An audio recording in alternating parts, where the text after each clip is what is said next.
Hi there, welcome to Taking the Biz, the place to be for A-level business revision. This tutorial is going to focus on another of our financial ratios. This time it's called the Receivable Days. And this is, like the Payable Days, part of a group of ratios known as the financial efficiency ratios that just help us appraise how good a job the managers of the organization are doing at controlling the financial flows of the organization. So, let's have a look what the receivable days ratio actually tells us, what we can derive from it. This ratio looks at how successfully managers are chasing up payments from our customers. So just as the organisation is going to be in receipt of trade credit for its inventory from its own suppliers, many organisations are also offering trade credit to their customers. They use it as a marketing ploy, as something that they use to try and make their firm more attractive to customers.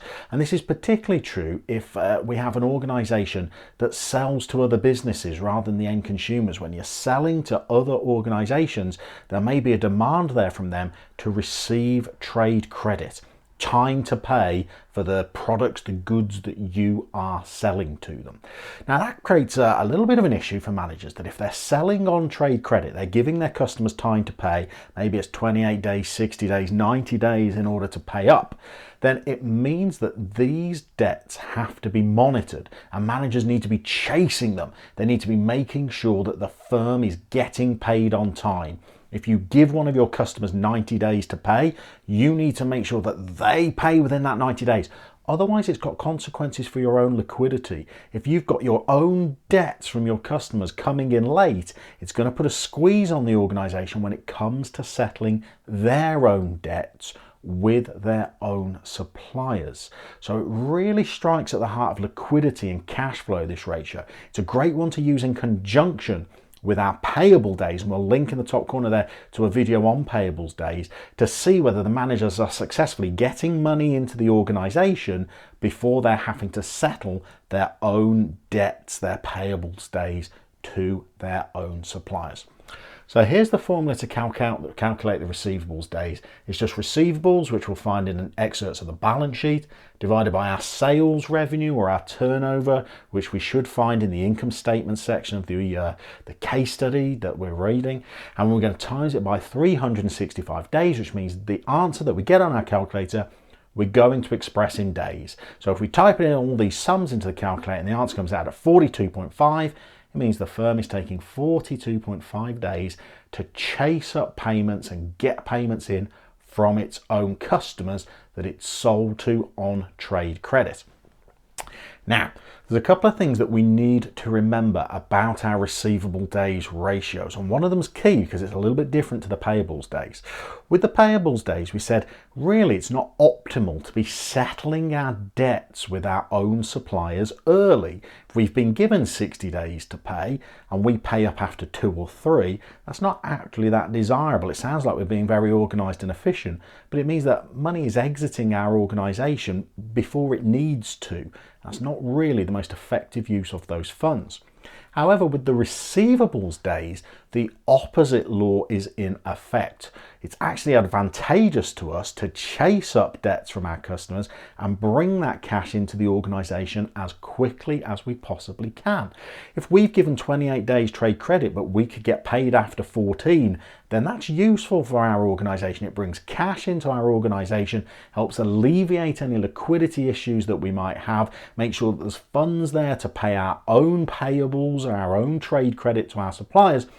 And it also means that cash may be sloshing around our bank accounts for longer periods of time, accruing interest, or it also means that there's cash on hand in bank accounts to invest in profitable schemes that the organisation may have its beady little eyes on.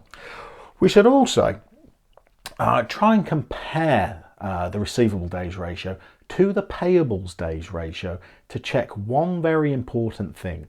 If managers are doing a good job of effectively monitoring, managing the financial efficiency of the firm, then their receivables days should be lower than their payables days. What we mean by that is that the managers are chasing up their debts with their customers and getting paid before the firm is being obligated to settle its own debts with its suppliers.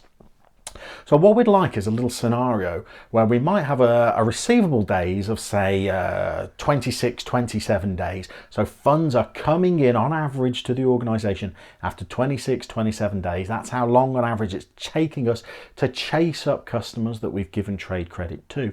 And that 26, 27 days will be a lower number than we're then settling our own debts with our suppliers, so that cash is coming into the organization, it's there, it's ready to use, and then at a later point in time cash is exiting the organization. That should mean that we're a solvent firm, that we're not experiencing any liquidity crises, so we're not having to take any kind of drastic measures in order to try and settle or ease liquidity problems in our organization. One thing we're definitely looking out for in the exam is making sure that our receivable days ratio that we calculate is lower, or certainly no higher than, the average trade credit period that the firm is offering to its customers. If the receivable days is 40 when we calculate it in our exam, and it says in the case study or the blurb that we're given that the business on average gives customers 28 days to pay, then that indicates that something is going wrong in the financial efficiency of the organization. If we're taking longer to chase up those debts than we've given people to pay, then that indicates that managers are not doing an effective job at ensuring that the business is receiving prompt payment from customers. And we know all the kind of consequences and analytical chains that we can go into if the firm is not getting paid on time. Strikes at the heart of the business's liquidity, highlights that the business might need to start taking measures like perhaps even using debt factoring and selling some of these overdue debts that customers owe them onto a third party, a debt factoring organization, having to sell them for less than their full value because the business is so desperate to bring cash into the organization because customers haven't paid up. So they're going to have to sell those debts for lower than their face value just to bring cash into the business, just to keep the firm solvent so it can carry on meeting its day-to-day obligations. There's a lovely little ratio for you. Often we're going to use this in conjunction with the payable days ratio as well and see how those two are marrying up. Allows us to see whether managers are effectively financially efficient in their running of the organization. It's a great one to use in the exam when we're doing longer answer questions about the performance of management. Great one to use when we're answering questions about liquidity and how solvent firms might be. Receivable days ratios, lap it up, drink it in. We'll see you soon for another Taking the Biz tutorial.